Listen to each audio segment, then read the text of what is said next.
30 নম্বর আয়াত, 19 নম্বর পারা প্রথম পৃষ্ঠা। এই সূরা ফুরকান আরম্ভ হচ্ছে 18তম পারার 18 নম্বর পৃষ্ঠার শেষ দিক থেকে। তাবারাকাল্লাযী নাযালা আল ফুরকান আলা আবদিহি লিয়াকুনা লিল আলামিনা নাযীরা। আমি জানি না আপনাদেরকে কতটুকু গতানুগতিক ওয়াজ শোনাতে পারবো, তবে কিছু জরুরি কথা বলবো যেগুলো হতে পারে আমাদের জিন্দেগির টার্নিং পয়েন্ট, যে আমরা যে পথে চলছি এটা সঠিক নয়, এখান থেকে ব্যাক করে আল্লাহর দিকে ফিরতে হবে। এটা হচ্ছে আজকের ওয়াজের মূল কথা। ইন্না কওমি ইত্তাখাযু হাযাল কুরআন মাহজুরা। আবার দেখলাম এখানে তাফসীরুল কুরআন মাহফিল। আল্লাহ আমাকে যতক্ষণ সুযোগ দিবেন এই আয়াতটারই তাফসীর করব, একটু মনোযোগ দিয়ে শুনতে হবে। এই আয়াতে আল্লাহ তাআলা হাসরের মাঠের একটা বিচারিক অবস্থাকে তুলে ধরেছে, যে বিচারের সম্মুখীন নারীও হবে পুরুষও হবে। আর এই আয়াতটা নারী পুরুষ উভয়ের জন্যই প্রযোজ্য। কিয়ামত হবে, কিয়ামতের দিন সবাই আমরা আল্লাহর সামনে দাঁড়াবো। কিয়ামতের ভয়াবহতা এত মারাত্মক হবে, কিয়ামতের ভয়াবহতা এত মারাত্মক হবে। মুসলিম শরীফের 503 নম্বর হাদিসে এসেছে, বিশাল হাদিস। একটু আপনাদেরকে উপলব্ধি করানোর জন্য বলা, কারণ এ বিষয়ে কথা বলছি না। কিয়ামত এত ভয়াবহ যে সেদিন ভাই ভাইকে চিনবে না, বাবা মা তার ছেলে মেয়েকে চিনবে না, ছেলে মেয়ে তার বাবা মাকে চিনবে না, বন্ধু তার বন্ধুকে চিনবে না। আমাদের স্বামীরা তাদের প্রিয়তমা স্ত্রীর জন্য কি না করে, বা প্রিয়তমা স্ত্রী তার স্বামীর জন্য কি না করে, কিন্তু সেদিন একে অপরকে চিনবে না, দেখলে অন্যদিকে চলে যাবে। নেতা কর্মীদের হিসাব নাইলে বাদই দিলাম। নেতা কর্মী তো আর দেখেছেন, বিপদে পড়লে প্রাইভেট বিমানে করে সবাই ভাগে, আমাদের খবর থাকে না। এটা আজকের না, এটা সর্বসময়ের কথা বলছি, একটু মনে রেখে। যেখানে বাবা মাই তার ছেলে মেয়েকে চিনবে না, ওই জায়গার কথা বলছি, একটু মনোযোগ দিয়ে বোঝার চেষ্টা করি। সমস্ত উম্মত আদম আলাইহিস সালামের কাছে গিয়ে হাজির হবে, আপনি আমাদের পিতা, আপনি একটু আল্লাহকে সুপারিশ করেন তিনি যেন জান্নাতের দরজাটা খুলে দেন। আদম আলাইহিস সালাম বলবেন, আমার দ্বারা সম্ভব এই কথা আমি আল্লাহকে বলতে পারবো। তোমরা এক কাজ করো, ইব্রাহিম আলাইহিস সালামের কাছে যাও। সবাই অস্থির চিত্তে মুসলিম মিল্লাতের পিতা ইব্রাহিম আলাইহিস সালামের কাছে, যিনি খলিলুল্লাহ, ইব্রাহিম খলিল, তার কাছে যাও। ইব্রাহিম আলাইহিস সালাম বলবেন, আমার দ্বারা সম্ভব না, আমি পারবো। এক কাজ করো, তোমরা মুসা কালিমুল্লাহর কাছে যাও, কারণ তিনি আল্লাহর সাথে কথা বলতেন, অর্থাৎ তার সাথে ওদের সুসম্পর্ক রয়েছে। আমি আল্লাহর কাছে এটা বলতে পারবো না। সবাই মুসা কালিমুল্লাহর কাছে গিয়ে হাজির হবে। মুসা আলাইহিস সালাম বলবেন, আমার দ্বারা সম্ভব না। সবাই মিলে মুসা আলাইহিস সালামের কাছে যখন হতাশ হবে, মুসা আলাইহিস সালাম দেখিয়ে দেবেন, এক কাজ করো, ঈসা রূহুল্লাহর কাছে যাও। সুবহানাল্লাহ ওয়া বিহামদিহি। সবাই ঈসা আলাইহিস সালামের কাছে যাবে। ঈসা আলাইহিস সালাম বলবেন, আমার দ্বারা সম্ভব নয়, এক কাজ করো, মুহাম্মাদুর রাসূলুল্লাহর কাছে তোমরা যাও, তিনি যদি সুপারিশ করেন তবেই আমার আল্লাহ জান্নাতের দরজা খুলে দেবেন। এখানে অনেক কিছু আমাদের বোঝার আছে, অবস্থা কেমন ভয়াবহ। আমাদের আম্মা জানের হাদিসে এসেছে, আয়েশা সিদ্দিকা রাদিয়াল্লাহু তাআলা আনহা, সবাই উলঙ্গ থাকবে, একজন আরেকজনের দিকে তাকানোর সুযোগ থাকবে। ওমা হুম বিসুকারা ওয়ালাকিন্না আযাবাল্লাহি শাদীদ। সূরা হুজে আল্লাহ 2 নম্বর আয়াতে বলেছেন, এমন ভয়াবহ। বাবা ছেলে মেয়েকে দেখলে আরেক দিকে যাবে, না জানি ছেলে মেয়ে একটা নেকি চেয়ে বসে যাবে। ছেলে মেয়ে বাবা মাকে দেখলে আরেক দিকে যাবে, বাবা মা যদি একটা নেকি চেয়ে বসে, না দিয়ে তো উপায় নেই, যাবেই না পিতা মাতার সামনে। আমার বন্ধুগণ, এমন অবস্থায় যখন সবাই মিলে যাবে আদম আলাইহিস সালামের কাছে, তিনিও পারবেন না, পাঠাবেন ইব্রাহিম আলাইহিস সালামের কাছে। ইব্রাহিম আলাইহিস সালাম বলবেন আমার দ্বারা সম্ভব নয়, তোমরা যাও মুসা কালিমুল্লাহর কাছে। সবাই মিলে মুসা কালিমুল্লাহর কাছে যাবে, তিনিও বলবেন আমার দ্বারাও সম্ভব নয়। সবাই মিলে তখন হাজির হয়ে যাবে ঈসা রূহুল্লাহর কাছে। ঈসা আলাইহিস সালাম বলবেন আমার দ্বারা সম্ভব নয়, এক কাজ করো, তোমরা যাও মুহাম্মদুর রাসূলুল্লাহর কাছে। মুহাম্মদুর রাসূলুল্লাহ সাল্লাল্লাহু আলাইহি ওয়াসাল্লাম আল্লাহর কাছে যখন সুপারিশ করবেন, আল্লাহ রাব্বুল আলামিন তার হাবিবের মহব্বতে সুপারিশের কারণে জান্নাতের দরজা খুলে দিবেন। তাহলে সেই ভয়াবহ দিনে, ভয়াবহ মুহূর্তে আমাদের প্রত্যেকের রাসূলুল্লাহ শাফাআত দরকার হবে কি হবে না? আমি এটা বোঝানোর জন্য এত কিছু বলেছি, এত বিশাল হাদিস সংক্ষেপে বলেছি। যার যা আমল অনুযায়ী সিরাতের পুল পার হয়ে জান্নাতে যাবে। কেউ বিদ্যুৎ গতিতে, কেউ দৌড়ের গতিতে, বাতাসের গতিতে, কেউ বা আবার আটকে আটকে। তার আমল তার গতি নির্ধারণ করে দেবে।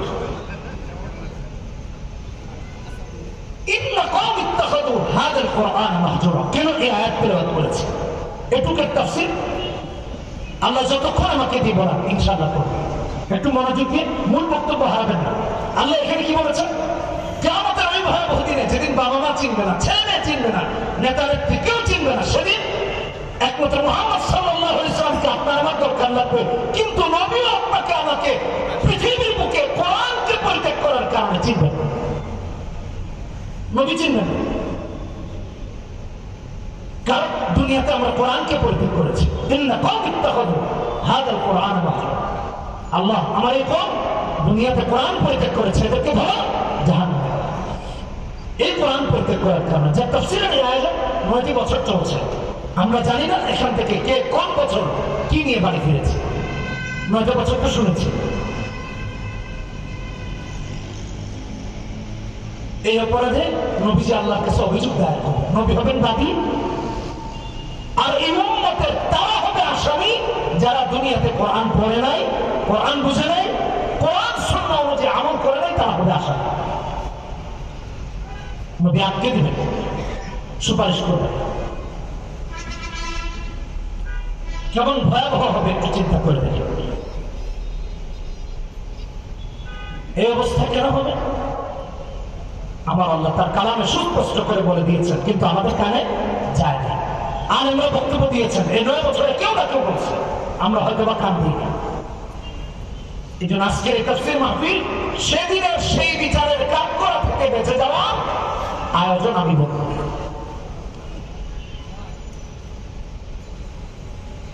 কোরআনে কারীমের জন্য আমার আল্লাহ বলছেন, কোরআন আমার আল্লাহ এই জন্য দিলেন যাতে করে সেদিন আমরা বেঁচে যাই, যাতে করে আল্লাহর কালামকে মুক্তির পাথেয় বানাই। কিয়ামতের দিন যেন আশার কাঠগড়ায় না দাঁড়াতে হয়, আল্লাহ ওয়ালাদের কাতারে দাঁড়িয়ে দাঁড়িয়ে হেসে হেসে যেন আল্লাহর জান্নাতে পৌঁছে যেতে পারি। কোরআনে কারীম খুলে দেখুন, রব আমাদেরকে জানিয়ে দিয়েছেন কোরআনে হাকিম সূরা বাকারা 285 নম্বর আয়াত। আল্লাহ বলেন, শাহরু রমাদান আল্লাযী উনজিলা ফীহিল কুরআন হুদাল লিন-নাসি ওয়া বায়িনাতিন মিনাল হুদা ওয়াল ফুরকান। এই কোরআন আমার আল্লাহ নারী পুরুষ, ইহুদি নাসারা, মুসলিম সবার জন্য মুক্তির পাথর বানিয়ে দিয়েছেন। শুধু মুসলমানের জন্য তা নয়, ইহুদি নাসারার জন্য এমনটা নয়। এই জন্য আমার আল্লাহ বলেছেন হুদাল লিন-নাস, পৃথিবীর যেখানে মানুষ আছে তার মুক্তির পাথেয় হলো কোরআনে কারীম। তামাম পৃথিবীর সমস্ত মানুষের মুক্তির পাথেয় আল্লাহর কালাম কোরআনে কারীম, কোরআনে আযীম। এই কোরআনকে আমরা বেবাইদে পরিত্যাগ করেছি। বলবেন হুজুর কিভাবে পরিত্যাগ করেছি? না করি নাই। কাউকে যদি জিজ্ঞেস করি, আমরা এখানে সবাই পরিত্যাগ করি, কিন্তু আমি আপনাদের কাছে একটু জিজ্ঞেস করতে চাই, একটু মনোযোগ দিয়ে শুনেন। এখানে যারা আছি আমরা, অথবা আমাদের মা বোনরা যারা আছে, আপনাদের সবার কাছে জিজ্ঞেস করতে চাই, আপনি আপনাকে জিজ্ঞেস করেন, আমি উত্তর চাচ্ছি। এখানে যারা আছি এরা অধিকাংশ যারা মাদ্রাসায় পড়ি নাই তাদের কোরআন বিশুদ্ধ না, কোরআন কারীম বিশুদ্ধ না, সূরা ফাতিহা বিশুদ্ধ নাই। কি করে কোরআনকে আপনি আর ধারণ করেছেন? কোরআন রেখে দিয়েছি বাড়ির তাকে, উঠায় নামায় ছেড়ে মুছাবা রেখে দিন। আল্লাহর কসম, আল্লাহ কোরআন তাকে রেখে দেওয়ার জন্য দেন নাই, কোরআন কারীম ভিজিয়ে ভিজিয়ে পানি পান করার জন্য দেন নাই। কোরআন দিয়েছেন পড়ার জন্য, কোরআন দিয়েছেন বোঝার জন্য, কোরআন অনুযায়ী রাষ্ট্র পরিচালনা করার জন্য, কোরআন দিয়েছেন পার্লামেন্ট থেকে আইন প্রতিষ্ঠা করার জন্য। এই জন্য কোরআন দিয়েছেন, কোরআন ভিজিয়ে ভিজিয়ে পানি খেতে দেন নাই, তাবিজ বানিয়ে গলায় ঝোলাতে দেন নাই। সমাজ এখন তাই বানিয়েছে। জিজ্ঞেস করে দেখি সবাইকে, এগুলো খুব ভালো বুঝে। অনেক সময় আমাদের কাছে আসে, আজকে জুমার নামাজের পরে কতজন আসছে, বের হতে পারতেছিলাম নামাজ থেকে। কি হয়েছে? অমুক সমস্যা। একজন কানে কানে এসে বলতেছে, হুজুর আমার একটা তাবিজ দাও। আমি তাকে সংক্ষেপে সূরা বাকারার শেষ 2 আয়াত পরে ঘুমাতে বললাম, 4 ফুট পরে ঘুমাতে বললাম। বলতেছে, হুজুর এগুলো তো পারি না। তাবিজটা নিতে পারে, কোরআন পড়তে পারে। কোরআন কি আল্লাহ তাবিজের জন্য দিয়েছেন? কোরআন পড়েন না। তাবিজ হালাল হারাম এটা নিয়ে বাড়াবাড়ি। হালাল পদ্ধতি পন্থায় হলে হালাল, হারাম পন্থায় হলে হারাম, এ ব্যাপারে বাড়াবাড়ি শুরু, মধ্যম পন্থা হলো। কিন্তু আমি সেদিকে যাচ্ছি না। যদি জিজ্ঞেস করা হয় সূরা ফাতিহা পড়ে বাচ্চাকে পানিতে ফুটিয়ে খাওয়াবে, হুজুর আমার তো সহি হয় না। এটা লজ্জাজনক কথা। কেন সহি হবে? আল্লাহ তার কালাম কেন দিয়েছে? আচ্ছা এটাও রাখে, আপনার তো উন্নত শহরের মানুষ, এই এলাকায় হাজার হাজার অ্যাপার্টমেন্ট আছে, ফ্ল্যাট আছে, বাড়িঘর আছে। আপনাদের কাছে জানতে চান, আপনি আপনাকে একটু জিজ্ঞেস করেন, এই এলাকায় হাজার হাজার বাড়িঘরের মাঝে এমনও বাড়ি, এমনও ফ্ল্যাট আছে মুসলমান, অন্য কারণ মুসলমান, যেই বাড়িতে সে 20 বছরের কোনোদিন কোরআন পড়া। ঠিক, এটাই কোরআন পরিত্যাগ করা, এটাই কোরআনকে প্রত্যাখ্যান করা, এটাই কোরআন থেকে নিজেকে ছড়িয়ে নেওয়া, দূরত্ব তৈরি করা। আর যার কোরআনের সাথে দূরত্ব তৈরি হয়েছে, তার ইসলামের সাথেও দিন দিন দূরত্ব তৈরি হয়। ঠিক, আল্লাহ এর জন্য বলেছেন হুদাল লিন্নাস, গোটা বিশ্ববাসীর জন্য আল্লাহ তাআলা মুক্তির পথে বানিয়েছেন কোরআনকে। এখানে মুসলিম বলেন নাই, কাফিরিন বলেন নাই, লিন্নাস বলেছেন। মানুষ যেখানে, তার মুক্তি আল্লাহ রেখেছেন কোরআনে। জোরে বলুন সুবহানাল্লাহ। সুবহানাল্লাহ। কি বুঝাতে পেরেছি? এই জন্য কোরআন। আর এটাকে প্রত্যাখ্যান করে হাসরের মাঠে দাঁড়াবো, ইন্না কওমি ইত্তাখাযু হাযাল কুরআনা মাহজুরা। সেদিন রাসূল বলবেন, আল্লাহ আমার এই উম্মত কোরআন পড়ে নাই, গেলে ধরো জাহান্নামে। এই অপরাধে আল্লাহ এই আয়াতটা বলার কারণ।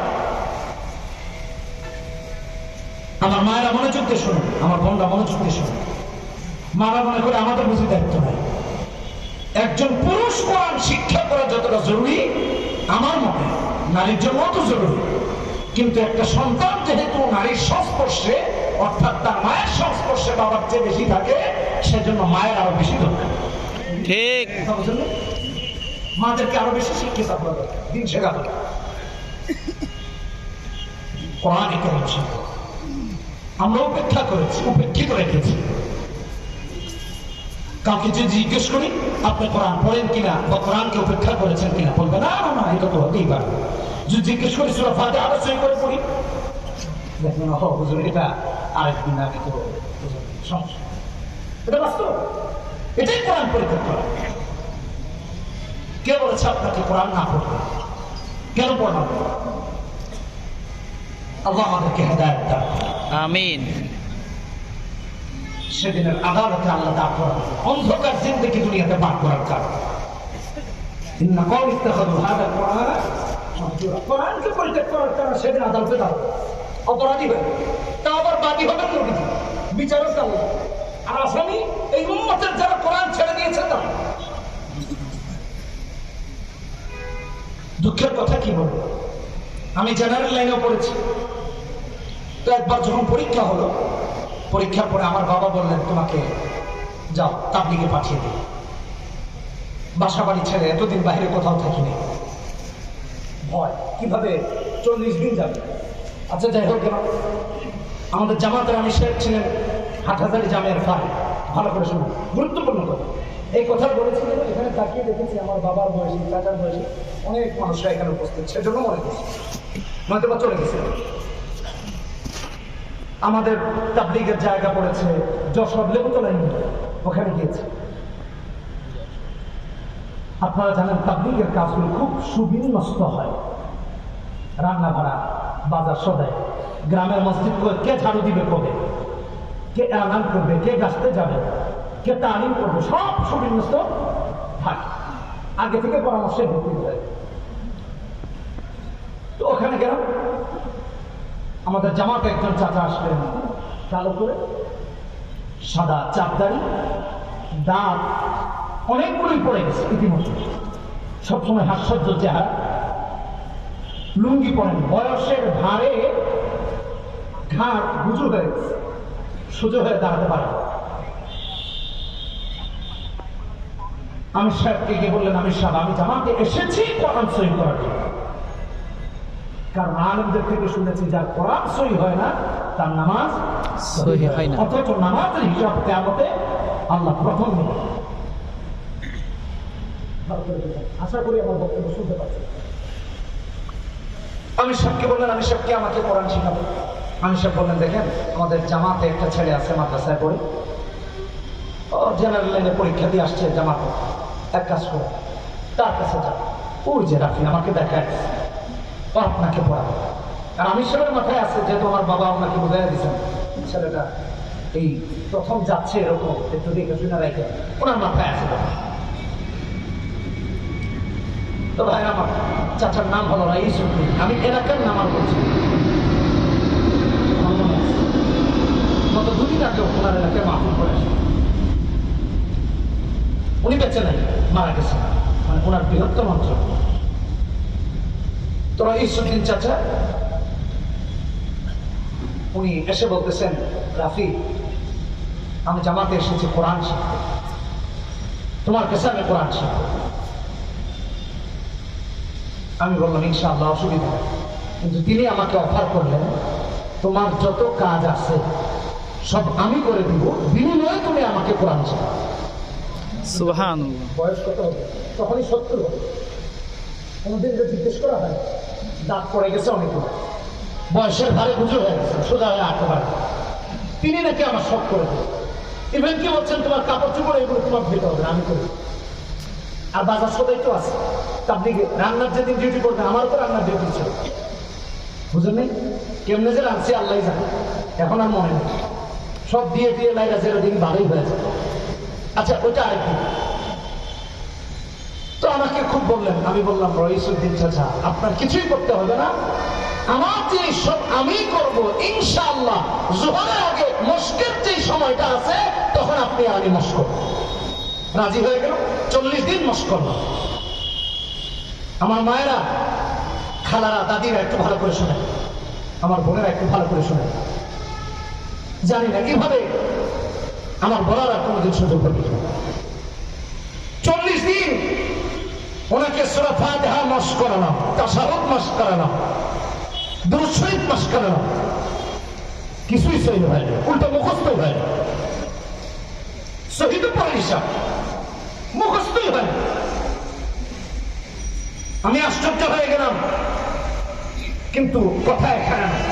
আমাদের 40 দিন যখন শেষ হয়ে গেল, রাইসুদ্দিন চাচা সবসময় হাস্যজ্জ্বল লোকটা আমার জড়িয়ে ধরে কাঁদতেছে।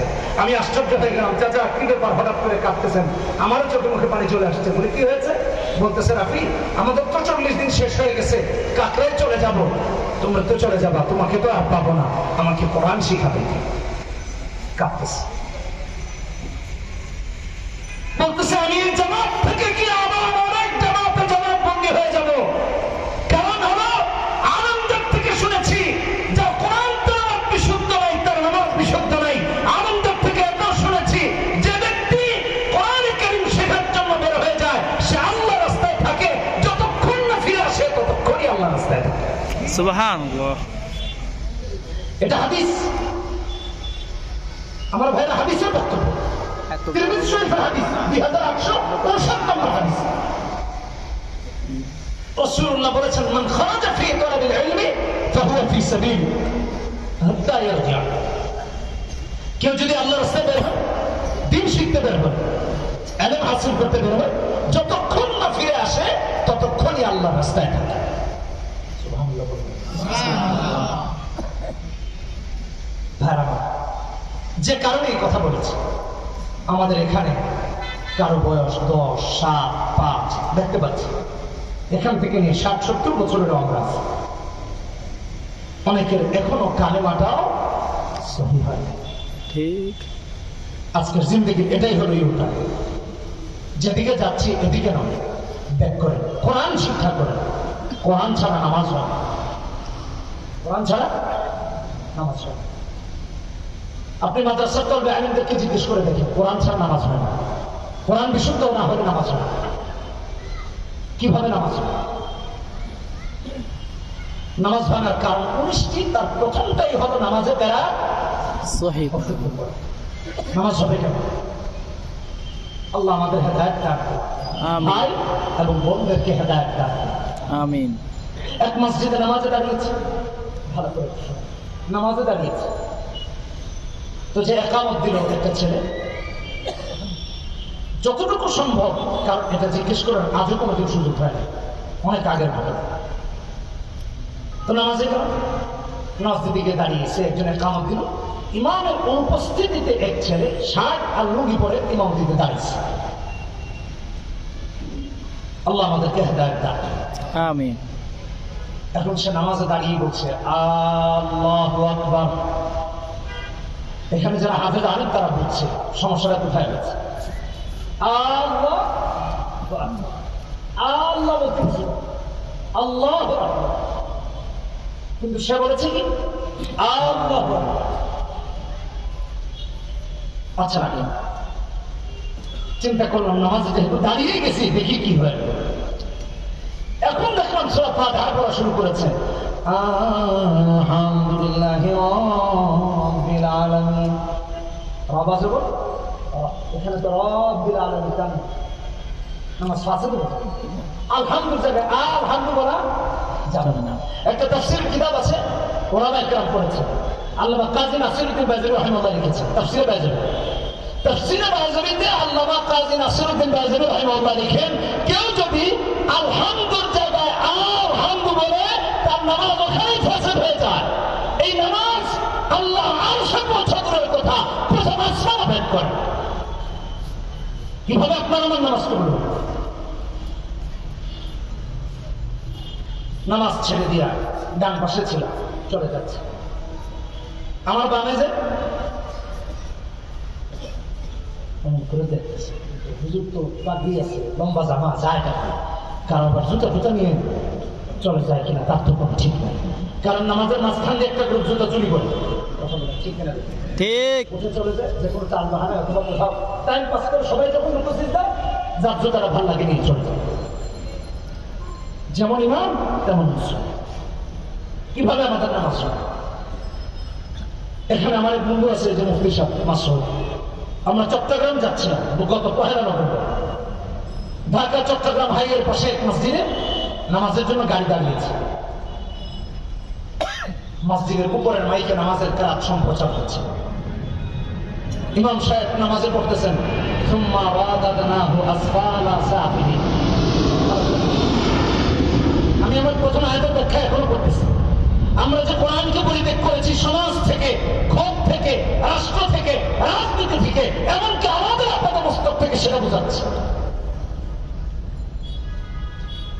আমি গাড়ি থেকে নামছি, আরো 2 বন্ধু ছিল, মৌলানা সাহেব, আমরা লালবাগ থেকে একসাথে ভাই।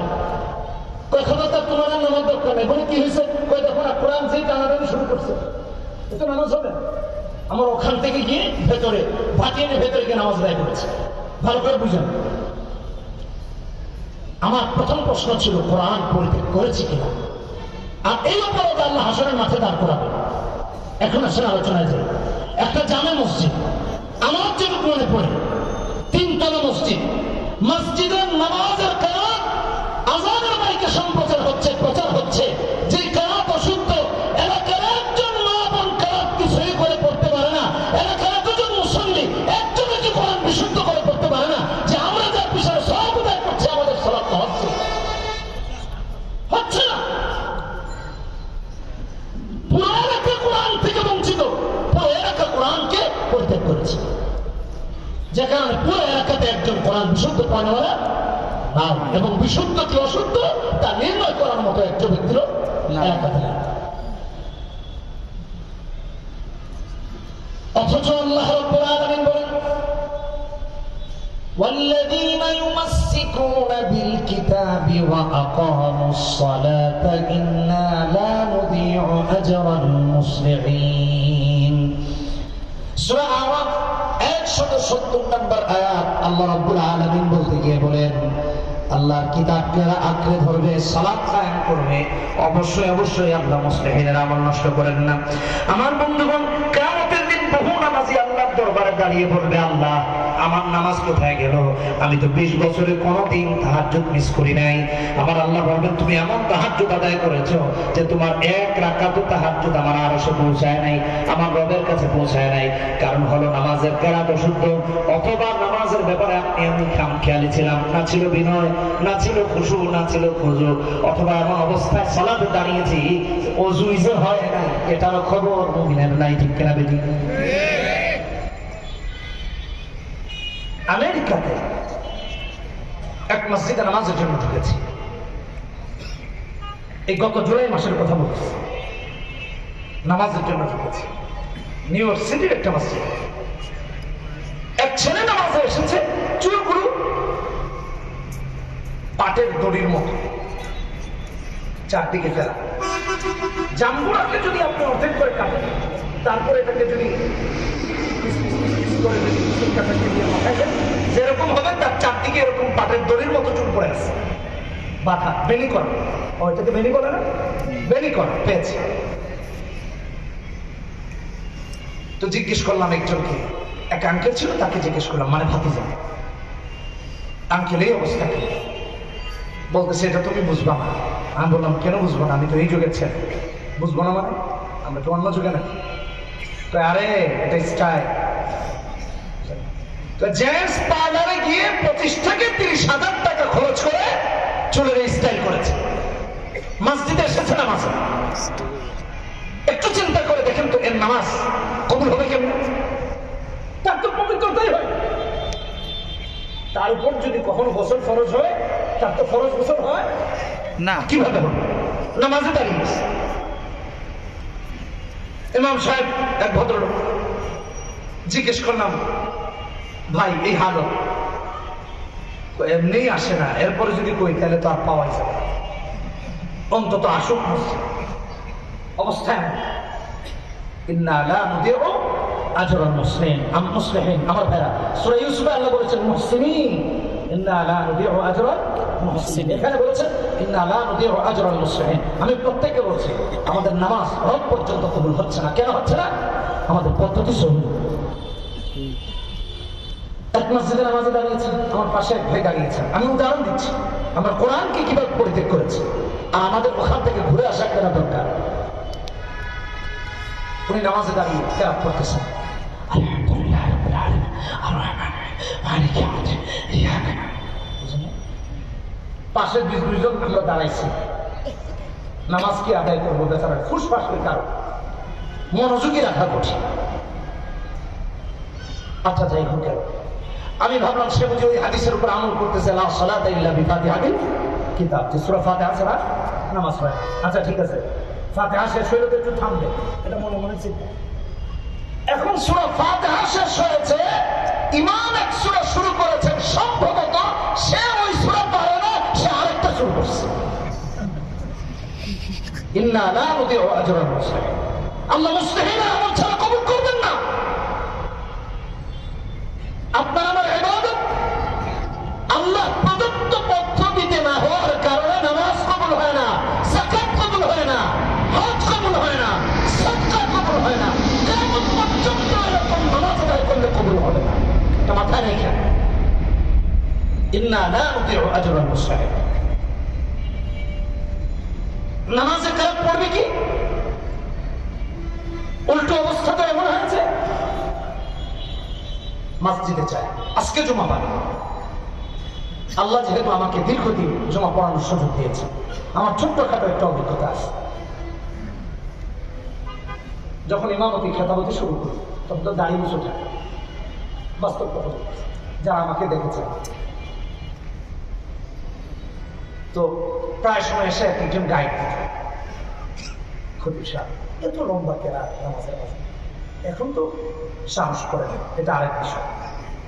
আর তখন মনে করতো সলিমুদ্দিন কলিমুদ্দিন দূর, এরা তো আমি যেমন এরকম এমনি চলতে হবে।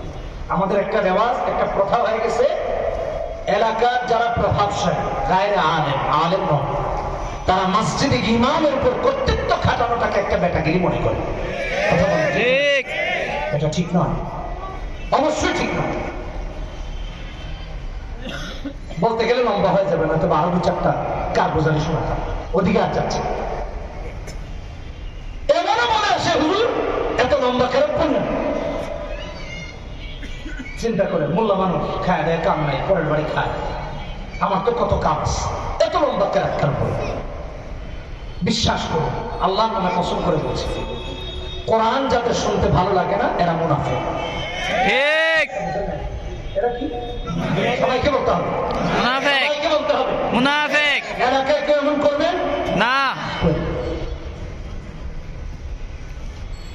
কাফেররা কোরআনের বিরোধিতা করলেও রাতের আধারে কোরআন শোনার জন্য নবীজির বাড়ি থেকে দাঁড়িয়ে দাঁড়িয়ে রাত পার করে দিত।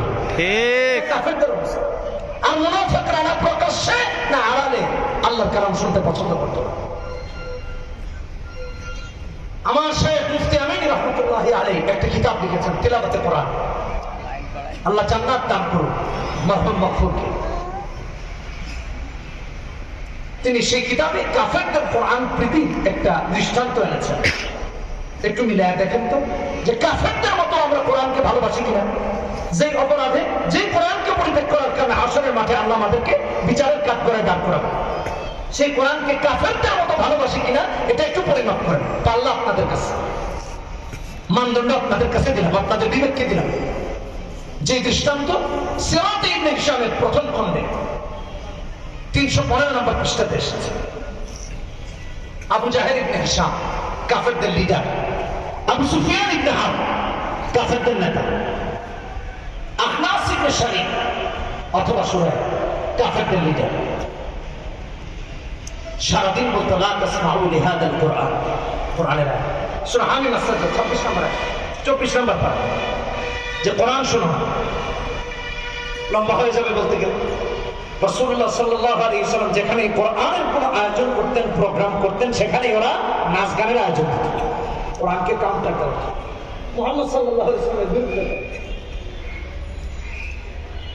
কিন্তু আমার বন্ধুগণ, চারদিকে যখন অন্ধকার নেমে পড়তো রাতের আধারে, ওরাই নবীজির বাড়িতে গিয়ে হাজির কোরআন শোনার জন্য। আবু জাহেল হাজির, আবু সুফিয়ানও গিয়ে হাজির হয়ে গেলেন, আখনাসও গিয়ে হাজির হয়ে গেল। মুহাম্মদুর রাসূলুল্লাহ সাল্লাল্লাহু আলাইহি ওয়াসাল্লাম কোরআন তেলাওয়াত করেন। এক একজন কাফের কোরআন শুনতে শুনতে শুনতে শুনতে কখন যে সকাল হয়ে গেল টের পায় নাই। সুবহানাল্লাহ। বাড়ি যখন ফিরলেন, একজনের সাথে আরেকজনের দেখা হয়ে গেল। একজন আরেকজনকে বলে, কি ব্যাপার লিডার, তুমি এখানে? কই তুমি এখানে কেন? কই আমি এসেছিলাম মুহাম্মদুর রাসূলুল্লাহর কোরআন শুনতে। কই বিশ্বাস করো আমিও এসেছিলাম নবীজির কোরআন শুনতে। এবার একজন আরেকজনকে বলে, কই দেখো তুমিও নেতা, সেও নেতা, আমিও নেতা, আর নেতা হয়ে যদি আমরা মুহাম্মাদের কোরআন শুনি, একজন আমাদের অনুসারী অনুগামী খুঁজে পাওয়া যাবে না। আজকে এসেছো, আগামীকাল থেকে খবরদার আর আসবা না। তিনজন ওয়াদা করে বাড়ি ফিরেছে। আমার ভাইরা, পরের রাতে যখন অন্ধকার হয়ে গেল, বিছানায় ঘুমাতে গিয়েছে। ডান কাত হয়ে ঘুম আসে না, বাম কাত হয়ে ঘুম আসে না, উঠে হাঁটে, কোনোভাবে যখন ঘুম আসে না, মন বলছে যতক্ষণ মুহাম্মাদের কোরআন না শুনবি ততক্ষণ পর্যন্ত মন শান্ত হবে না। আল্লাহু আকবার। এক একজন চিন্তা করলো, যেহেতু গত রাতে ওয়াদা হয়েছে, আজকে ওরা দুজন যাবে না, তার মানে আমি একা গিয়ে আমার মনটাকে শান্ত করে আসি। আবু জাহেল ভাবলো এটা, আবু সুফিয়ান ভাবলেন আজকে যেহেতু আখনাস আর আবু জাহেল যাবে না, তাহলে আমি গিয়ে শুনে আসি, কারণ মন অশান্ত। কোরআন না শুনলে মন শান্ত হচ্ছে না। কাফেরদের কথা বলছে আমার ভাইরা, কোন আলেমের কথা নয়, ফেরেশতার কথা নয়, আমাদের কথা নয়, যারা সারাদিন কোরআনের বিরোধিতা করতো তাদের কথা বলতেছে। এ ভাবলো ওই দুজন যাবে না, এ ভাবলো ওই দুজন যাবে না, তিনজনই হাজির। এমনটা ভেবে ভেবে যখন চলে এসেছে, কোরআনে কারীম শুনতে শুনতে সকাল হয়ে গেছে, ভেবেছিল একটু শুনেই বাড়ি ফিরে যাবে, কিন্তু আর মনে নাই। যত শুনে তত ভালো লাগে, আরো শুনে আরো ভালো লাগে। কারণ হলো কোরআন তো মানুষের বক্তব্য বা কথা নয়, ঠিক কিনা বেঠিক? কার কালাম? কার কালাম? আল্লাহ। সকাল যখন হয়ে গেল, বাড়ি ফিরবে কি, আবারও একজনের সাথে আরেকজনের দেখা হয়ে গেছে। লিডার, আজকেও দেখি আপনি এখানে। কই তুমিও তো এখানে, আমি শুধু একা না। কই বিশ্বাস করো, বিছানায় মাথা লাগালাম, ঘুম আসে না, ডান কাত হয়ে ঘুম আসে না, বাম কাত হয়ে ঘুম আসে না, উঠি হাঁটি, কোনোভাবে যখন ঘুম আসে না। মন বলছে মুহাম্মাদের কোরআন শুনলে মন শান্ত হয়ে যাবে, এই ভেবে এসেছিলাম একটু শুনে বাড়ি চলে যাব, কিন্তু আসার পর যত শুনি তত ভালো লাগে। সকাল কখন হলো টেরও পাই নাই। সুবহানাল্লাহ। দেখো, এমনটা করাই যাবে না।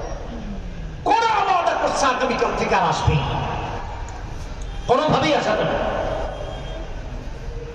মুহাম্মদ সাল্লাল্লাহু আলাইহি ওয়াসাল্লাম কোরআন শুনতে আর আসা যাবে না। পরে গাতল মন শান্ত হয়ে গেছে, কারণ ওহী আসার দরজা খোলা। রাসূলুল্লাহ সাল্লাল্লাহু আলাইহি ওয়াসাল্লামের ইন্তেকালের মাধ্যমে ওহীর দরজা বন্ধ হয়ে গেছে, তার আগে তো খোলা ছিল। নবীর জীবন দশা একজনের ঘুম আসে না, না জানি আজকে আল্লাহ কি ওহীটা নাযিল করবে। কোরআন আমাকে শুনতেই হবে। তৃতীয় রাতে নিজেদের ওয়াদা ভঙ্গ করে আবার নবীর কাছে আসছে, কোরআনে কারীম শুনে। আল্লাহু আকবার বলি, চিৎকার করে বলি আল্লাহু আকবার। আল্লাহু আকবার। আরো জোরে আল্লাহ। সকাল হচ্ছে, একজনের সাথে আরেকজনের দেখা হচ্ছে। বলছে আচ্ছা বলো তো দেখি, কোন জাদু, কোন কারিশমা তোমাকে আমাকে বাড়িতে রাখে না, ঘুরে ফিরে মুহাম্মদ সাল্লাল্লাহু আলাইহি ওয়াসাল্লামের কাছে এসে হাজির হয়ে যায়? কারণটা কেন চলে আসছে? এবার একজন আরেকজনকে বলে, কয় দেখো আমরা মুহাম্মাদের বিরোধিতা করি, বলি লা তাসমাউ লিহাদাল কোরআন, কোরআনে কারীম শোনো না, শোনা যাবে না। আমরা কেউ মুহাম্মদকে বলি পাগল, কেউ বলি জাদুঘর, কেউ বলি কবি, কেউ বলি গণক, কেউ বলি বিভ্রান্ত, কেউ বলি বিপদগামী।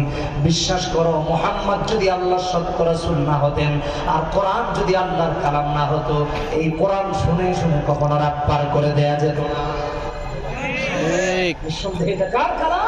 আল্লাহ। এজন্য আল্লাহ বলেছেন সূরা নাজম, والنجم إذا هوى ما ضل صاحبكم وما غوى وما ينطق عن الهوى إن هو إلا وحي يوحى علمه شديد القوى ذو مرة فاستوى وهو بالأفق الأعلى ثم دنا فتدلى فكان قاب قوسين أو أدنى فأوحى إلى عبده ما أوحى. الله أكبر. রবের তরফ থেকে নাযিল হওয়া মুহাম্মদ সাল্লাল্লাহু আলাইহি ওয়াসাল্লামের কাছে আল্লাহ প্রদত্ত ওহী। এটা বাংলার কোনো বক্তব্য নয়, কবিতা নয়, গদ্যকারের গদ্য বা পদ্য নয়, এটা একমাত্র আল্লাহর কালাম, যা জিবরীলকে দিয়ে আল্লাহ মুহাম্মদ সাল্লাল্লাহু আলাইহি ওয়াসাল্লামের কাছে পাঠিয়েছে। এই কোরআন কাফেররা রাত জেগে জেগে শুনতো, আর আজকে আমরা কোরআনের বিরোধিতা করি। ভাইরা আমার, আমি সুস্পষ্ট ভাবে বলছি, ভালো করে শুনুন, কোরআন আমাদের সবার যারা পড়েছে লা ইলাহা ইল্লাল্লাহু মুহাম্মাদুর রাসূলুল্লাহ সাল্লাল্লাহু আলাইহি ওয়াসাল্লাম। ভালো করে শুনুন। এবং যারা পড়ে নাই তাদের, কারণ হুদাল লিন্নাস, এটা গোটা বিশ্ববাসী মুক্তির জন্য। আমি আপনাদের কাছে জানতে চাই, যে কোরআন কাফেররা শোনার জন্য পাগল থাকতো, সেই কোরআন আপনি আর আমি শুনলে বিরক্ত হই কেন? এটা মুনাফিকের নিদর্শন, মুমিনের নিদর্শন নয়। তাই তো আমার আল্লাহ কোরআনে বলছেন, সূরা আনফাল 2 নম্বর আয়াত, ইন্নামাল মুমিনুনা আল্লাযীনা ইযা যুকিরাল্লাহ ওয়াজিলাত কুলুবুহুম ওয়া ইযা তুলিয়াত আলাইহিম আয়াতুহু যাদাতুহুম ঈমানা ওয়া আলা রাব্বিহিম ইয়াতাওয়াক্কালুন। মুমিন তো সে যে কোরআন শুনলে পরে ঈমান বাড়িয়ে দেয়, যে কোরআন শুনলে মুমিনের ঈমান বাড়ে সে হলো মুমিন, আর যার ঈমান বাড়ে না সে হলো মুনাফিক। ঠিক কিনা দেখি? ঠিক। মাদকের বিরুদ্ধে কথা বললে আলেমের চাকরি চলে যায়, সুদের বিরুদ্ধে কথা বললে আলেমের চাকরি চলে যায়, অন্যায় অশ্লীলতা প্রতিবাদ করলে আলেমের চাকরি চলে যায়। কি কারণ? যিনি তাকে চাকরিচ্যুত করছেন তিনি যদি মুমিন হতেন তার ঈমান বেড়ে যেত। যে আজকে খতিব সাহেব মাদকের বিরুদ্ধে কথা বলেছেন, আর মদ খাওয়া যাবে না, এটা ঈমান বাড়ার লক্ষণ। আর সুদ গ্রহণ করা যাবে না, দেওয়া যাবে না, ঘুষ খাওয়া যাবে না, মিথ্যা কথা বলা যাবে না। ভাই আমার ভালো করে শুনে, কিন্তু আজকে কোরআনে কারীমের তিলাওয়াতের সাথে বিরোধ।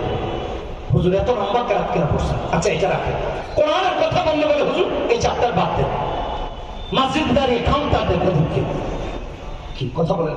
আছে না তার দলিল লাগলে আমার কাছে আমি দেখাই দেন যে হুজুর আপনি এটা না, এটা সত্য হতে পারে না, যদি কারণ থাকে আমার কাছে এসে আমি দলিল দেখাই। যদি কোরআন থেকে কথা বলছেন, বক্তব্য থামিয়ে দিচ্ছেন, কে আপনাকে সাথ দিল? কোরআন সাথে আমাদের কিসের সমস্যা? শুধু এখানেই নয় আমার ভাইরা, আমি সব জায়গায় বলি, যে অপরাধে যে মুতাদ্দিন রাসূল আপনাকে আমাকে বিচারের কাজ করে দাঁড় করাবেন, সেই কোরআনের সাথে কিসের আপনার আমার এত শত্রুতা?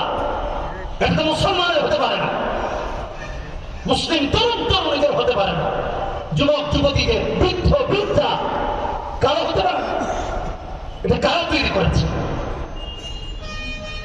আমি এই মসজিদের মুতাওয়াল্লি সাহেবের সাথে বলতেছিলাম ওখানে বসে, যে দেশের মানুষ 90% মুসলমান, ইহুদি নাসারা এবং তাদের দালালরা আমাদের উপর সর্বাবস্থায় ইসলামকে চাপে রাখার জন্য ষড়যন্ত্র করে। ঠিক। এবং এটা করবে, এটা স্বাধীনতা 53 বছর যাবত করে আসে। ভালো করে কথাটা দিনের কান দিয়ে শুনে, আমি বেশি দূরে যাব না। গত রমাদান আমার কানে এখনো ভাসে, গত রমাদান ঢাকা বিশ্ববিদ্যালয়ে কোরআনে কারীমের তিলাওয়াতের আয়োজন করা হয়েছিল, কারি সাহেবকে মেরে রক্তাক্ত করা হয়েছে। কোন ভিনদেশী করে দেয় নাই, এদেশের সন্তানরা করেছে। কেউ আপনার সন্তান, কেউ আপনার ভাই, কারাই সবক আপনাকে আমাকে দিচ্ছে, কেন দিল? বুঝার বিষয়, কথা একটু মাথায় খাটিয়ে বুঝেন, অন্যদিকে নেন না। কেন কোরআন পড়া যাবে? আমার বাসা ঢাকা বিশ্ববিদ্যালয়ের পাশে, একেবারেই পাশে। এখানে আমি নিজের চোখে দেখি পূজা, উৎসব হচ্ছে, কনসার্ট হচ্ছে, টিএসসিতে প্রজেক্টর লাগিয়ে খেলা দেখা হয়, রাত 2টা-3টা পর্যন্ত খেলা দেখা হয়, কেউ তো বাধা দেয় না। ছেলে মেয়েরা একসাথে দেখে কোরআন তেলাওয়াতে বাধা দেয় না, কারো কাছে জবাব থাকে না। আমাকে বল, বুঝলেন যে হুজুর আপনার কথা আমার আপত্তি আছে, এই জবাব একটু বুঝায়। সব কোরআন তেলাওয়াতের সমস্যা। আমার ভাইরা, আপনাকে আমাকে মনে রাখতে হবে, এই দেশ 90% মুসলমানের দেশ। যে দেশের 90% মানুষ মুসলমান, সে দেশের সর্বোচ্চ বিদ্যাপীঠের 90% শিক্ষার্থী মুসলমান। সর্বোচ্চ বিদ্যাপীঠ ঢাকা বিশ্ববিদ্যালয়, সেই বিশ্ববিদ্যালয় সমস্ত ধর্মীয় উৎসব, সমস্ত আয়োজন হতে পারলে কোরআন কারীমের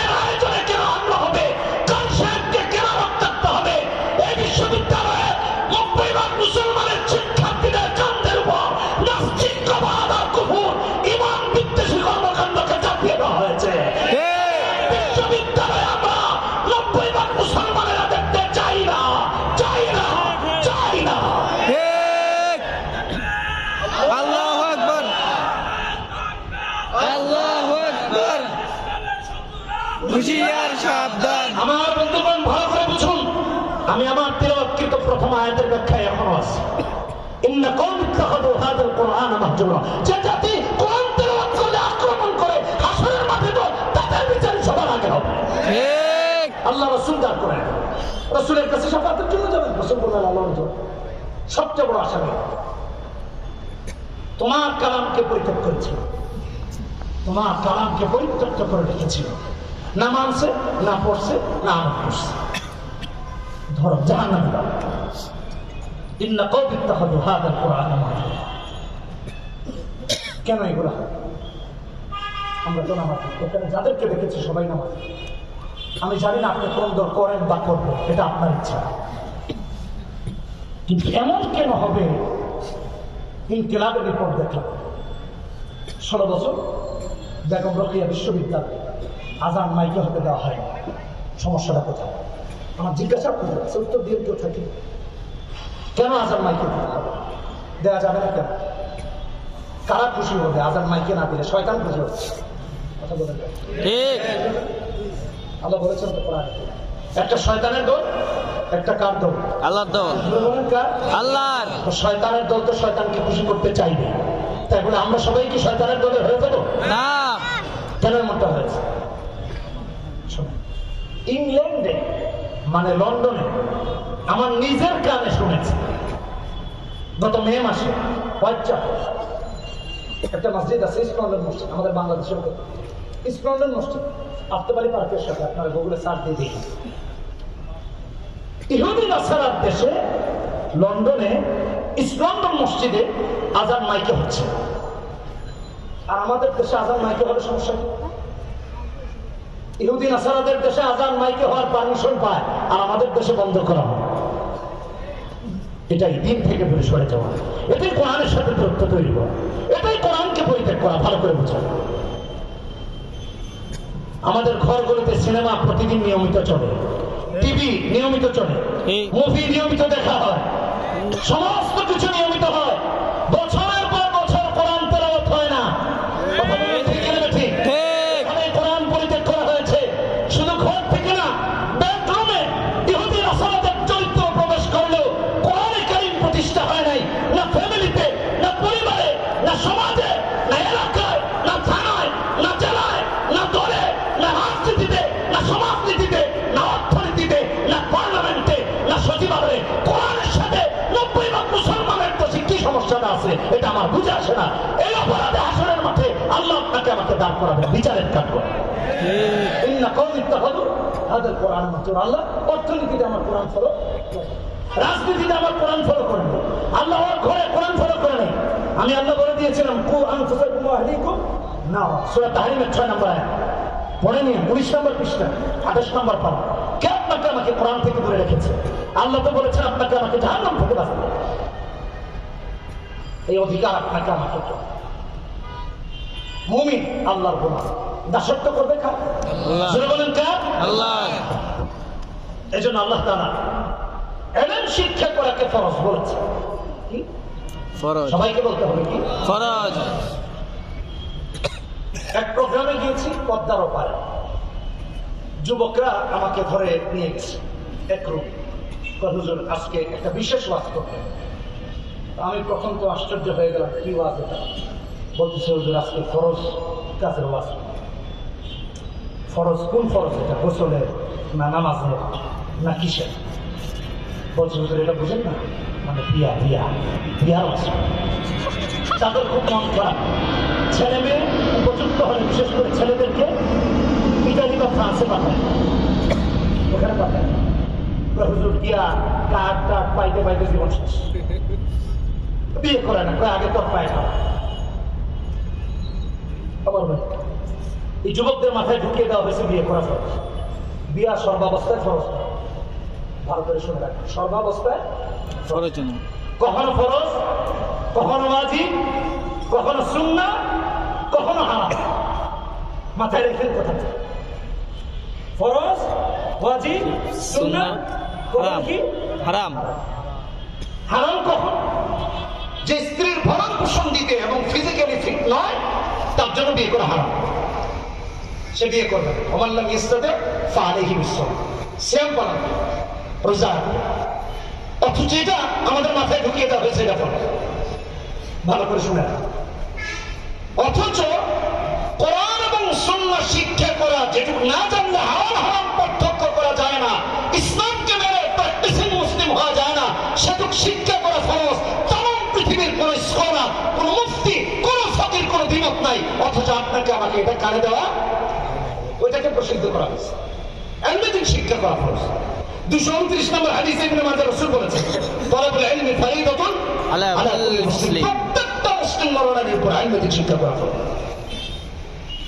ছেলেমেয়েকে শ্রেষ্ঠ সন্তান বানান, ছেলেকে শ্রেষ্ঠ ছেলে বানান, সমাজকে শ্রেষ্ঠ সমাজ উপহার দিই। আমি দায়িত্ব নিয়ে বলছি, দরবারি হুজুর না, হক্কানি আলেম তৈরি করেন। কথা বুঝলেন? দরবারি হলে তো টাকার কাছে কেনা বেচা হয়, কথা বুঝলেন? ঠিক। কম দামে বেশি টাকা পয়সা লাগে। আর যারা হক্কানি, তাকে আপনি অর্থের পাহাড় দিয়ে কোনোদিন কিনতে পারবেন না। কথা মাথায় রেখে, হক্কানি আলেম রায়। এই জন্য আমার ভাইরা, এক একজন হক্কানি আলেমের মর্যাদা আল্লাহর কাছে আকাশ বলে। হুজুর আলেমের কথা আসলো কোত্থেকে?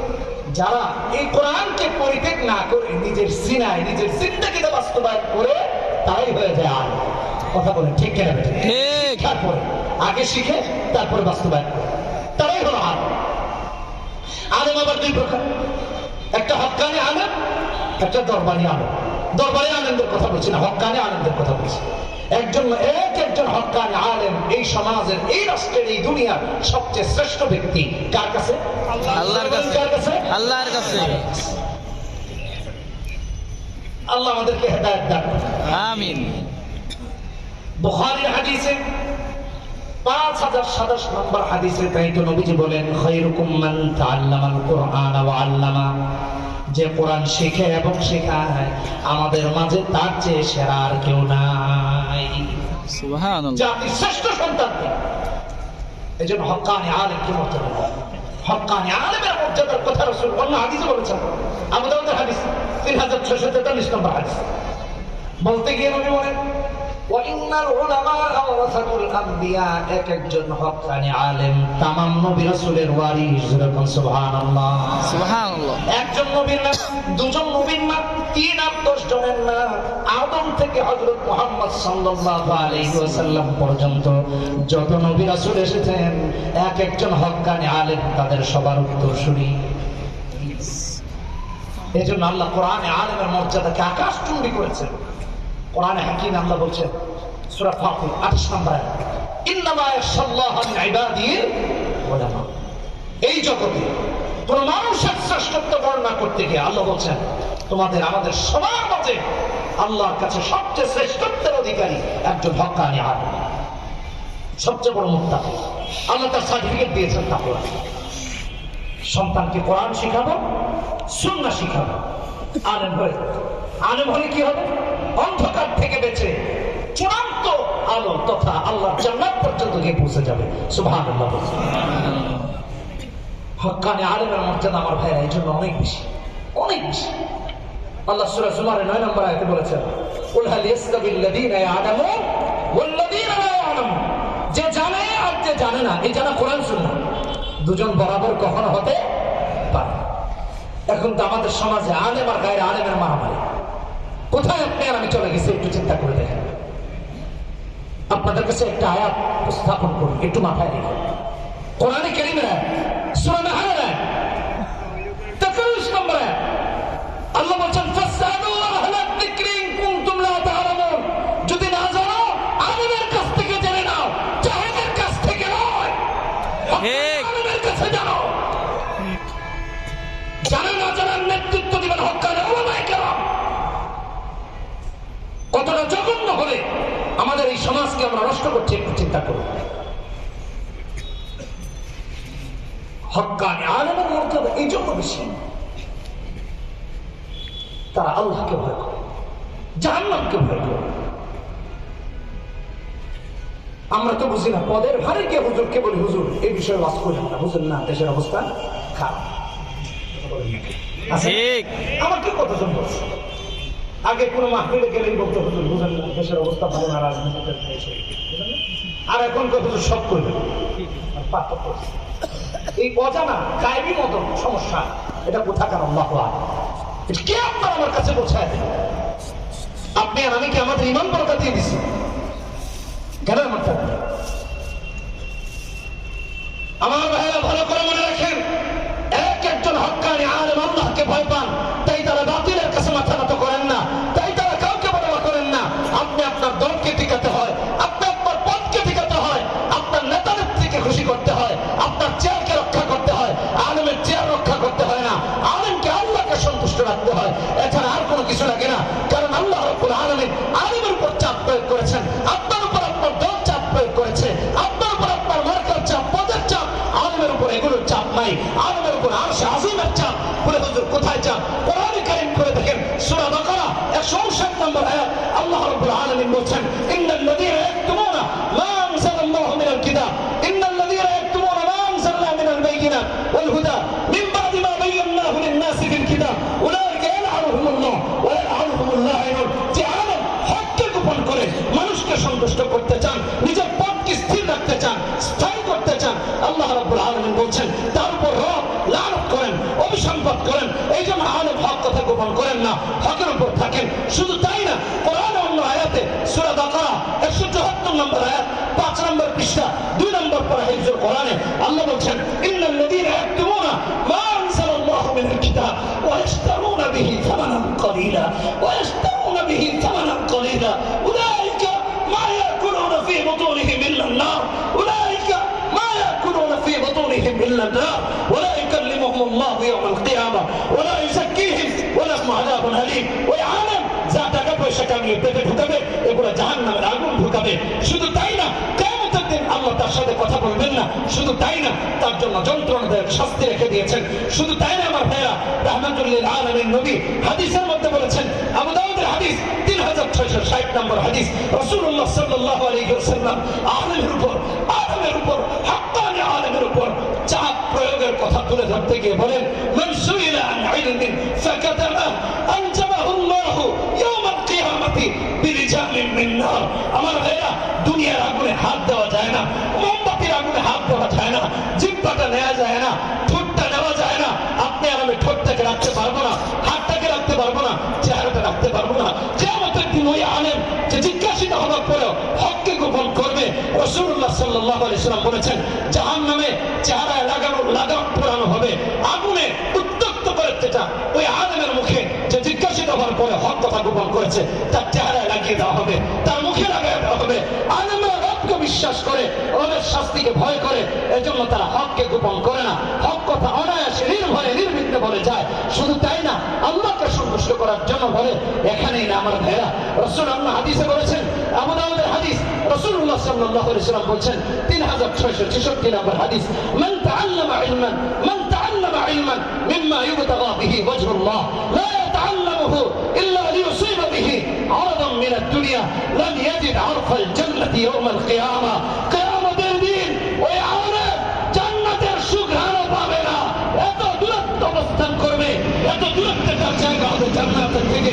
আমার ভাইরা, হক্কানি আলেমদের সাথে আমরা দুশমনি করি, মনে করি হুজুর বুঝি আমাকে বললো, হুজুর বুঝি আমার দলকে বললো। না, আপনি আপনার দলকে খুশি করার জন্য চেষ্টা করতে পারেন। একজন হক্কানি আলেম বুলেটের সামনে, কামানের সামনে, ফাঁসির মঞ্চে দাঁড়ায় আল্লাহকে ভয় পায়, মানুষের ভয় পায় না। আপনাকে আমাকে রবকে ভয় পেতে হবে, মানুষকে বানিয়েছেন কে? আল্লাহ। আর হুজুরদের উপর আপনাদের অভিযোগ থাকবে কিনা জানি না। কোরআন খুলে খুলে আয়াতগুলো দেখেন, 1 ঘন্টার ওয়াজ করলাম 5 মিনিট, এগুলো ধীরে ধীরে আলোচনা করতে গেলে 1 ঘন্টা লাগবে। হক্কানি আলেম, হককে বুঝি। আমি তো সব জায়গায় বলি, আজকে এখানে বলতেছি, খতিব সাহেবকে নিয়োগ দেওয়ার সময় বলে দিবেন, হুজুর আপনি যতদিন হকের পথে আছেন আমরা আছি, আপনিও আছেন। যতদিন আপনি হকের পক্ষে নাই, যেদিন থেকে সেদিন থেকে আমরাও নাই, আপনিও। কথা বলছি ঠিক না? ঠিক এখন এটা চাই, এখন চাই হুজুর আমার চাটুকারিতা করুন। করবেন। এই কথা বন্ধ করুন, এগুলো করে এগুলোতে আল্লাহ খুশি হয় না, শয়তান খুশি হয়। কথা বলেন না কেন? ঠিক আছে। ঠিক এই জন্য হকের উপর আপনাকে আমাকে হকের উপর থাকবে।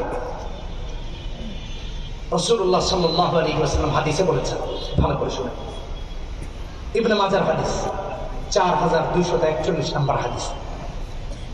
হক্কানি আলেম কি দায়িত্ব একটু বুঝেন। রাসূল বলেছেন, ইজহাদ ফি দুনিয়া ইউহিব্বুকাল্লাহ ওয়াজহাদ বিমা ফি আইদিন নাস ইউহিব্বুকান নাস। দুনিয়া থেকে বিমুখ হতে বলেছেন রাসূল। কার মুখী হতে বলেছেন? বলুন কার? দুনিয়া বিমুখ যে সে তো আল্লাহমুখী হয়, আর যে দুনিয়া বিমুখ হয় সে আল্লাহর প্রিয় হয়ে যায়। জোরে বলেন আল্লাহু আকবার। আর জোরে বলেন আল্লাহু আকবার। কথা মনে থাকবে তো ইনশাআল্লাহ? আমরা কার মুখে হব? দুনিয়া বিমুখ হয়ে যাব, আল্লাহর প্রিয় হয়ে যাব। জোরে বলেন আল্লাহু আকবার। রাসূল এই হাদিসের শেষাংশে বলেছেন, ওয়াজহাদ বিমা ফি আইদিন নাস ইউহিব্বুকান নাস। মানুষ থেকে বিমুখ হয়ে যাও, মানুষেরও প্রিয় হয়ে যাবা। আমরা মনে করি কেউ কারো চাটুকারিতা করলে সে বুঝি খুশি হয় না, সে আড়ালে গিয়ে কয় ওটা চাটাত্তর, ভালো পায় না। আল্লাহ তাকে ভালো পায়। এজন্য আপনাকে আমাকে হক্কানি আলেম হতে হবে। কোরআন সুন্নাহকে শিখে হকের পথে থাকা লাগবে। কোরআন সুন্নাহ শিখে বিকৃত করা যাবে না। কোরআনের বিধিবিধানকে নিজের মতো করে অপব্যাখ্যা করা যাবে না, এটা মাথায় রাখবেন। আল্লাহ আমাদের সবাইকে তৌফিক দান করুন, জোরে বলে আমিন। ভাই আমার, সন্তান যদি হক্কানি আলেম হয়, এলাকার যদি একজন হক্কানি আলেম থাকে, তাহলে পুরো এলাকা দিনের উপর চলতে সহজ হয়। কথা বলেন ঠিক কিনা বেটি? সহজ হয় কি হয় না? আরো জোরে বলেন, হয় কি হয় না? ইনশাআল্লাহ হয় এবং হবে ইলা ইয়াউমিল কিয়ামah। ডক্টর শহীদ আব্দুল্লাহ আযম রাহমাতুল্লাহি আলাইহি একটা কিতাব লিখেছেন, সূরা তাওবার তাফসীর। ভালো করে বুঝেন। সেখানে তিনি উল্লেখ করেছেন, আমাদের চার ইমামের একজন ইমাম, ইমাম আহমদ ইবনে হাম্বল। ভালো করে বুঝেন। আলেমকে আল্লাহকে ভয় পেয়ে কিরকম দৃঢ় থাকতে হয় এটা একটু বোঝাচ্ছি। ইমাম আহমদ ইবনে হাম্বলকে খালকে কোরআনের সাথে বিরোধ দেখিয়ে জেলখানায় ঢুকানো হলো। খলিফা মামুন, খলিফা মুতাসিম বিল্লাহ, খলিফা ওয়াসি, 3 টার্মে তাকে জেলখানায় ঢুকায় রাখছে। ইমাম আহমদ ইবনে হাম্বল জেলখানায় গিয়েছে, 1 সেকেন্ডের জন্য বাতিলের কাছে মাথা নত করে নাই। 1 সেকেন্ডের জন্য মাথা নত করে না। 1.5 যুগ 18 বছর পর জেল থেকে বেরিয়েছেন খলিফা ওয়াসি। ইমাম আহমদ ইবনে হাম্বল কফর করেছে, ইমাম সাহেব আপনাকে এটা দিতে চাই। আহমদ ইবনে হাম্বল বলেন, আমার আল্লাহ আমার জন্য যথেষ্ট, তোমার কিচ্ছু আমার লাগবে না। আল্লাহু আকবার। হক্কানি আলেমদেরকে অর্থ দিয়ে কেনা যায় না, তাদের ঠিকানা প্রয়োজনে জেল হয়। কথা বলেন ঠিক কিনা বেঠিক? ঠিক কিন্তু তারা বাতিলের সাথে আপোষ করে না। কখনোই করে না। মাথায় রাখুন কথাগুলো। ইমাম আহমদ ইবনে হাম্বলের সন্তান রাষ্ট্রের উপর হুকুম অ্যাকসেপ্ট করেছেন, গ্রহণ করেছেন, উপহার নিয়েছেন। আহমদ ইবনে হাম্বল তার সঙ্গ ত্যাগ করেছেন, তার সাথে থাকে বলেছেন, তুমি আমার থেকে দূর হয়ে যাও, তুমি আমার সাথে থাকবা। একজন হক্কানি আলেমকে এমন হকের উপর থাকা লাগে। আমাদের একজন আলেম যখন এরকম হকের উপর থাকে, আল্লাহর কাছে তার মর্যাদা আকাশচুম্বী হয়ে যায়। কথা বলুন ঠিক কিনা বেঠিক? আকাশচুম্বী হয়ে যায়। ইমাম আহমদ ইবনে হাম্বল কেমন সুহদ, তাকওয়া এবং আল্লাহর প্রতি ভালোবাসা নিবেদন করেছিলেন একটু দেখেন।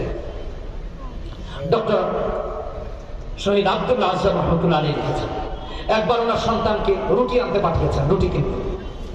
ছেলে রুটি আনতে গেছে,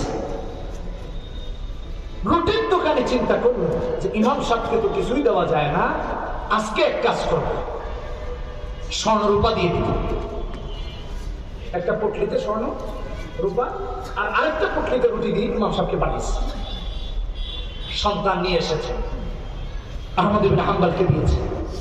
আহমদ ইবনে হাম্বল খুলে দেখেন এই অবস্থা, বললেন যার থেকে এনেছো আবার তার কাছে নিয়ে ফেরত দিয়ে আসো। সুবহানাল্লাহ।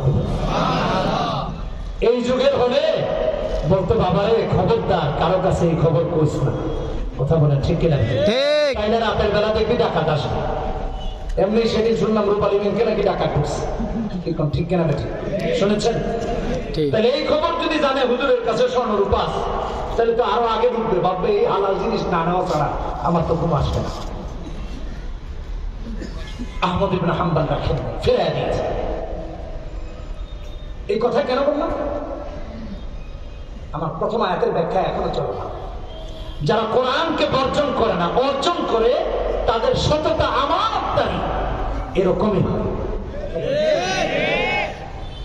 যারা অর্জন করে, যারা হকের উপর থাকে, দরবারি হয় না। আমার শাইখ মুফতি আমির রহমতুল্লাহ আলী সব সময় দরবারি হুজুরদের নিন্দা করতেন এবং আমাদেরকে খুব বুঝাতেন, খবরদার কখনো এমন হয়। আল্লাহ আমাদেরকে হেদায়েত দান করুন।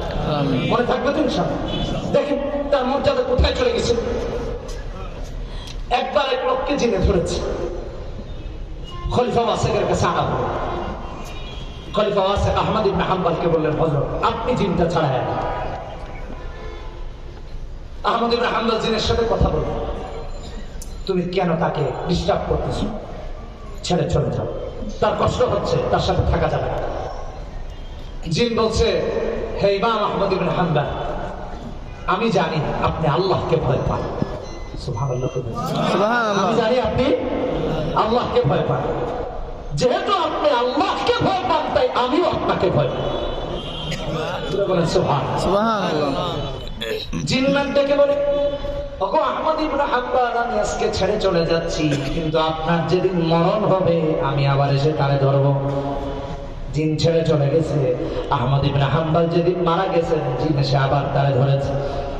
সমস্ত লোকেরা চেষ্টা করলো, জিন ছেড়ে যায় না। জিন বলে, এখন তো আর আহমদ ইবনে হাম্বল নাই, তোমরা যদি আহমদ ইবনে হাম্বল হতে, তাহলে আগের মতো আমি আবার ছেড়ে চলে যেতাম। আল্লাহু আকবার। আল্লাহ ওয়ালা হতে হবে, মুত্তাকি হতে হবে। মুত্তাকি তারাই হয় যারা কোরআন এবং সুন্নাহ অনুপাতে জিন্দেগি যাপন করে। কথা বলেন ঠিক কিনা? বেশি কোরআনের সাথে সম্পর্ক কায়েম করবো তো, দ্বীনের সাথে সম্পর্ক কায়েম করবো তো, ইনশাআল্লাহ। ইসলামের সাথে সম্পর্ক তৈরি হবে তো ইনশাআল্লাহ। ইনশাআল্লাহ। কার কার হাত ধরে আল্লাহকে দেখা দেয়, বলে হে আল্লাহ, আজকের এই বাইতুল মাহমুদ জামে মসজিদে তাফসীর থেকে ওয়াদা করছি, যতদিন বেঁচে থাকবো কোরআন সুন্নাহ মেনে চলবো। হে আল্লাহ, আমাদের এই ওয়াদা মৃত্যু পর্যন্ত বাস্তবায়ন করা তৌফিক দান করুন। জোরে বলি আমিন। আরো জোরে বলি আমিন। হাত নামাই পড়ে আস্তাগফিরুল্লাহ, ইন্নাল্লাহ গফুরুর রহিম, লা ইলাহা ইল্লাল্লাহ মুহাম্মাদুর রাসূলুল্লাহ, সুবহানাল্লাহি ওয়া বিহামদিহি, সুবহানাকাল্লাহুম্মা ওয়া বিহামদিকা, আশহাদু আন লা ইলাহা ইল্লা আনতা, আস্তাগফিরুকা ওয়া আতুবু ইলাইক। আবার আপনার সবার কি মনে থাকবে? আজকে প্রথম কথা হয়েছে, কোরআন পরিত্যাগকারীদেরকে আল্লাহ কিয়ামতের দিন বিচারের কাঠগড়ায় দাঁড় করাবে। কথা বুঝতে পেরেছি? কথা বুঝতে পেরেছি? অতএব কোরআন পরিত্যাগ করা যাবে না। তাহলে কি করব? কোরআন পড়বো, কোরআন পড়াবো, কোরআন বুঝবো, কোরআন বোঝাবো, কোরআন সুন্নাহ অনুযায়ী জিন্দেগি যাপন করবো। রাজি আছেন ইনশাআল্লাহ? প্রথম কথা গেল। দ্বিতীয় কথা হলো, কোরআনের সাথে বিরোধ তারাই করে যারা কোরআন শুনতে পছন্দ করে না, অথবা কোরআনের বিধিবিধান যাদের মানতে ভালো লাগে না, তাদের অবস্থান মুনাফিকের। এটা মুমিনের হতে পারে না। মুমিন কোরআন শুনতে পছন্দ করে, উল্টো মুমিন যখন কোরআন শুনে তখন তার ঈমান বাড়িয়ে দেন কে? আল্লাহ। বলেন কে? আল্লাহ। কোরআনকে অপছন্দের কাতারে রাখা যাবে না। কোরআন পড়বো তো ইনশাআল্লাহ। জোরে বলি কোরআন পড়বো তো ইনশাআল্লাহ। কোরআন শুনবো তো ইনশাআল্লাহ। আল্লাহ আমাদের সবাইকে তৌফিক দান করুন। আমিন। নাম্বার হলো, যারা কোরআন পড়ে, সুন্নাহ পড়ে এবং কোরআন সুন্নাহ অনুযায়ী জিন্দেগি যাপন করে, তারা আলেম হয়। আর আমরা যখন হক্কানি হয় তখন তাদের মর্যাদা আল্লাহর কাছে শ্রেষ্ঠত্বের হয়। কথা বলেন ঠিক কিনা ঠিক? ঠিক। আমাদেরকে কোরআন শেখা এবং শেখানোর মাধ্যমে এক একজন হক্কানি আলেম বানিয়ে শ্রেষ্ঠত্বের মর্যাদা অধিকার করার তৌফিক দান করুন। সবাই বলি আমিন। ওয়া আখিরু দাওয়ানা আনিল হামদুলিল্লাহি রাব্বিল আলামিন। ওয়াসসালামু আলাইকুম ওয়া রাহমাতুল্লাহি ওয়া বারাকাতুহু। তাকবীর হবে, লিল্লাহি তাকবীর, আল্লাহু আকবার, লিল্লাহি তাকবীর, আল্লাহু আকবার। মুফতি মনির শাহ হুজুরের আগমন, শুভেচ্ছার স্বাগতম, মনির কাসেম শাহ হুজুরের আগমন, শুভেচ্ছার স্বাগতম। ইনশাআল্লাহুল আজিজ। ধারাবাহিকভাবে আজকে তাফসীরুল কোরআন মাহফিল ইনশাআল্লাহ চলবে। আমরা সবাই সুশৃঙ্খল ভাবে শেষ পর্যন্ত সহযোগিতা করব। সবাই ভালো থাকুন। আসসালামু আলাইকুম ওয়া রাহমাতুল্লাহি ওয়া বারাকাতুহু। অসংখ্য অসংখ্য ধন্যবাদ হযরতের